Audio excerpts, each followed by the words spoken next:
আমাদের হাসিমারা বিমান ঘাঁটিতে ভারতীয় নৌসেনার যে রাফেল বিমানগুলো রাখা আছে না, তার একটা যদি পাঠিয়ে দেওয়া হয়, শুধু আওয়াজেই ওদের প্যান্টে বাথরুম হয়ে যাবে, আমি বলতে পারি। দিয়ে চলেন, মনে রাখবেন, আমরা যদি একবার লুঙ্গিটা মালকাছা মারি, কি লুঙ্গিটা যদি একবার মালকাছা মারি, দিল্লি পর্যন্ত খবর হয়ে যাবে।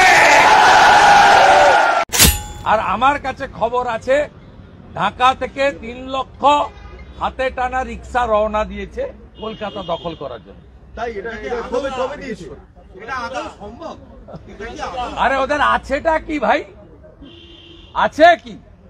রাফেল রাখা আছে হাসিমারায়, শুধু আওয়াজ দিলে না ওখান থেকে।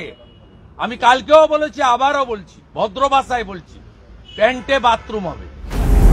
জানা যাচ্ছে, এসব মন্তব্যের জন্য জঙ্গি নিশানায় বিধানসভার বিরোধী দলনেতা শুভেন্দু অধিকারী। বিস্ফোরক রিপোর্ট দিয়ে রাজ্যকে সতর্ক করল কেন্দ্রীয় গোয়েন্দা সংস্থা। 26শে ডিসেম্বরের মধ্যে শুভেন্দু অধিকারীর উপর হামলা, রাজ্যকে জানালো কেন্দ্রীয় গোয়েন্দা সংস্থা। গোয়েন্দা সূত্রে খবর, বাংলাদেশের 2টি জঙ্গি সংগঠনের টার্গেট শুভেন্দু। রাজ্যে ঢুকেছে 3 বাংলাদেশি জঙ্গি।